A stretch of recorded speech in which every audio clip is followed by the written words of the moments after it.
শুরুতে জানিয়ে দেব চীন সফরে গেলেন 3 দলের 9 বাম নেতা। জানিয়ে দেব গণতন্ত্র প্রতিষ্ঠায় আন্দোলন চলবে বলছে নজরুল ইসলাম। এছাড়া রয়েছে বিএনপি এখন অদৃশ্য শক্তির উপর নির্ভর হয়ে পড়েছে বলছে পররাষ্ট্রমন্ত্রী। জানিয়ে দেব প্রধানমন্ত্রীর স্বদেশ প্রত্যাবর্তন দিবস উপলক্ষে যুবলীগের বিশেষ বর্ধিত সভা। সর্বশেষ জানিয়ে দেব কেএনএফ এর কার্যক্রম যতদিন চলবে, নৌবাহিনীর অভিযানও ততদিনই চলবে। চীন সফরে গেলেন 3 দলের 9 নেতা। চীন সফরে গেলেন 3 রাজনৈতিক দলের 9 জন বাম নেতা। সোমবার 13 মে দুপুরে চায়না ইস্টার্নের একটি বিমানে চীনের কুংমিং এর উদ্দেশ্যে রওনা হন তারা।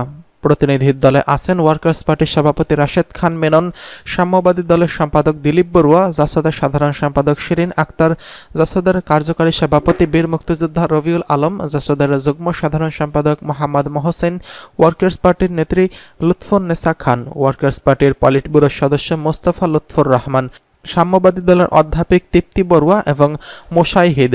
বাংলাদেশে নিযুক্ত চীনা রাষ্ট্রদূত ইয়াও ওয়েন হজরত শাহজালাল আন্তর্জাতিক বিমানবন্দরের প্রতিনিধি দলকে বিদায় জানান। এ সময় জাসদের দপ্তর সম্পাদক সাজ্জাদ হোসেন উপস্থিত ছিলেন। জাসদের পক্ষ থেকে গণমাধ্যমে পাঠানো বার্তায় জানানো হয়েছে সফরকালে বাম নেতৃবৃন্দ কুংমিংয়ের Yunnan academy of agricultural science academy, কেসিপির ফার্মাসিউটিক্যাল পরিদর্শন করবেন। নেতৃবৃন্দ রুট ওয়েলিন কমিউনিটি লেভেলে চীনা কমিউনিস্ট পার্টির কার্যক্রম সম্পর্কে অবহিত করবেন। চীনা কমিউনিস্ট পার্টির প্রতিনিধি ইউনান প্রদেশের সরকারের বৈদেশিক শাখার প্রধান সহ অন্যান্যদের সঙ্গে পরিবর্তিত বিশ্ব পরিস্থিতি নিয়ে আলোচনায় অংশ নেবেন। আগামী 18 মে দেশে ফিরবেন এই বাম নেতা। গণতন্ত্র প্রতিষ্ঠায় আন্দোলন চলবে বলছে নজরুল ইসলাম। জনগণের সমস্যা সমাধানে ও গণতন্ত্র প্রতিষ্ঠায় বিএনপির কর্মসূচি চলবে বলে জানিয়েছেন বিএনপির স্থায়ী কমিটির সদস্য নজরুল ইসলাম খান। বিএনপি ও আমাদের জোট কেউ সহিংস আন্দোলনে বিশ্বাস করে না। সহিংসতা সরকার করে, সেটার দায় অতীতে আমাদের উপর চাপিয়েছে। আমাদের নেতাকর্মীদের হত্যা করেছে, মিথ্যা মামলা দিয়ে হয়রানি করছে। সোমবার 13 মে গুলশানে বিএনপি চেয়ারপারসনের রাজনৈতিক কার্যালয়ে জাতীয়তাবাদী সমমনা জোটের লিয়াজো কমিটির বৈঠক শেষে সাংবাদিকদের প্রশ্নের উত্তরে নজরুল ইসলাম এসব কথা বলেন। তিনি বলেন, ডোনাল্ড লু আশা নিরাশার কিছু আসে যায় না। লুর আশাটা আমাদের কাছে গুরুত্বপূর্ণ না। কুকিসিনের আচরণ নিয়ন্ত্রণ করতে সরকার ব্যর্থ, লু তো অনেক দূরের কথা। আমরা আশঙ্কিত দেশের নিরাপত্তা নিয়ে, দেশের অবস্থা নিয়ে। বাংলাদেশের মানুষ তাদের সমস্যা সব সময় নিজেরাই করছে। 69-এর গণ অভ্যুত্থান, 90-এর অভ্যুত্থান, মহান স্বাধীনতা যুদ্ধ আমরাই করেছি। যারা মানুষের ন্যায্য অধিকার সমর্থন আন্দোলন করতে চায় আমরা তাদের ধন্যবাদ জানাই, আর কেউ বিরোধিতা করলে তার নিন্দা ও প্রতিবাদ জানাই। বৈঠকে বিএনপির পক্ষ থেকে নজরুল ইসলাম খান ছাড়াও উপস্থিত ছিলেন দলটির স্থায়ী কমিটির সদস্য সেলিমা রহমান, ভাইস চেয়ারম্যান মোহাম্মদ শাহজাহান। জাতীয়তাবাদী সমমনা জোটের পক্ষে উপস্থিত ছিলেন জোটের সমন্বয়ক NPP chairman doctor Fariduzzaman Farhad, জাগপের সভাপতি বীর মুক্তিযোদ্ধা খন্দকার লুৎফুর রহমান, গণদলের chairman ATM Golam Maula Chowdhury, national democratic পার্টির চেয়ারম্যান কারি মোহাম্মদ আবু তাহের, বিকল্পধারার মহাসচিব বাংলাদেশ শাহ আলম বাদল, ন্যাপের চেয়ারম্যান এমএন শওকত সিদ্দিকী প্রমুখ। বিএনপি এখন অদৃশ্য শক্তির উপর নির্ভর হয়ে পড়েছে বলছে পররাষ্ট্রমন্ত্রী। নির্বাচন মিস করে বিএনপি এখন অদৃশ্য শক্তির উপর নির্ভর করা শুরু করেছে বলে মন্তব্য করেছেন পররাষ্ট্রমন্ত্রী ডক্টর হাসান মাহমুদ। কক্সবাজার শরণার্থী ত্রাণ ও প্রত্যাবাসন কমিশনের কার্যালয়ের সামনে সাংবাদিকদের সঙ্গে ব্রিফিংকালে তিনি এসব কথা বলেন।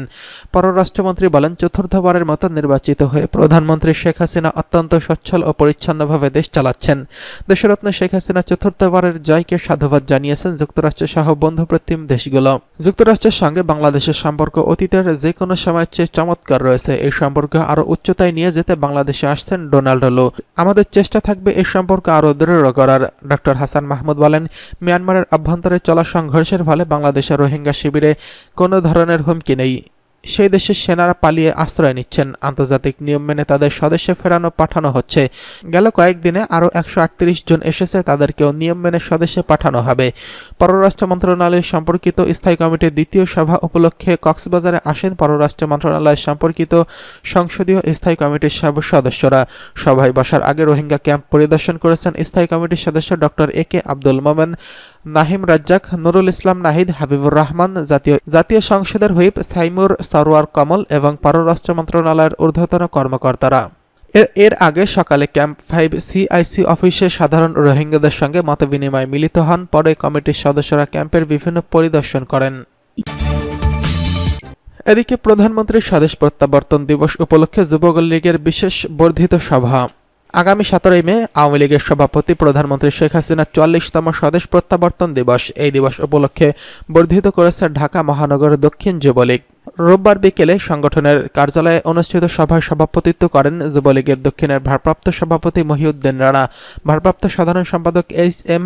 রেজাউল করিম রেজার সঞ্চালনায় বক্তব্য রাখেন যুবলীগের প্রেসিডিয়াম সদস্য মোহাম্মদ খালেদ শওকত আলী, মৃণাল কান্তি জোয়াদ্দার, তাজউদ্দিন আহমেদ, সাংগঠনিক সম্পাদক সাইফুর রহমান, প্রচার ও প্রকাশনা সম্পাদক জয়দেব নন্দী এবং সভায় আওয়ামী লীগ সভাপতি প্রধানমন্ত্রী শেখ হাসিনার স্বদেশ প্রত্যাবর্তন দিবস উপলক্ষে বিভিন্ন কর্মসূচি পালনের বিষয়ে বিস্তারিত আলোচনা হয়। কেএনএফ-এর কার্যক্রম যতদিন থাকবে যৌথ বাহিনীর অভিযান ততদিনই চলবে। বিজিবির মহাপরিচালক মেজর জেনারেল মোহাম্মদ আশরাফুজ্জামান সিদ্দিকী বলেছেন, কেএনএফ-এর কার্যক্রম যতদিন থাকবে যৌথ অভিযান ততদিনই চলবে। সরকারের আদেশে কুকিচিন সন্ত্রাসীদের নির্মূল করতে বিভিন্ন বাহিনী যৌথ বাহিনী হিসেবে অভিযান এখনো চলমান রয়েছে। বান্দরবানের থানচি ও রোমা উপজেলায় বিভিন্ন সীমান্ত পরিদর্শন শেষে সাংবাদিকদের তিনি এসব কথা বলেন। তিনি বলেন, সেনাবাহিনীর আওতাধীন বিভিন্ন বাহিনী মিলে যৌথ বাহিনীর হিসেবে সরকারের আদেশে কুকিচিন সন্ত্রাসীদের বিরুদ্ধে অভিযান চলছে তা সরজমিনে দেখতে এসেছেন। থানচি, বালিপাড়ার 38 বিজেপি ও রোমা 9 ব্যাটালিয়ন বিজেপি সক্রিয়ভাবে অংশগ্রহণ করেছে। তাদের উৎসাহ ও পরামর্শ প্রদান করার জন্য তিনি এসেছেন বলে জানান। তিনি বলেন, বালিয়াপাড়ার একটি নতুন বেস ক্যাম্প করা হয়েছে। বিভিন্ন সীমান্ত এলাকায় অপারেশন ও সীমান্তের উপরে যাতে কেএনএফ সন্ত্রাসীরা পালিয়ে যেতে না পারে সেজন্য বিজিবির সব সদস্যরা সতর্ক অবস্থানে রয়েছেন বলে জানান তিনি।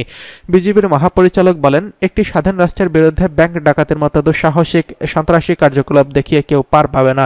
এই এলাকায় সাধারণ বম জনগোষ্ঠীও কেএনএফ এর সন্ত্রাসী ঘটনা সমর্থন করে না।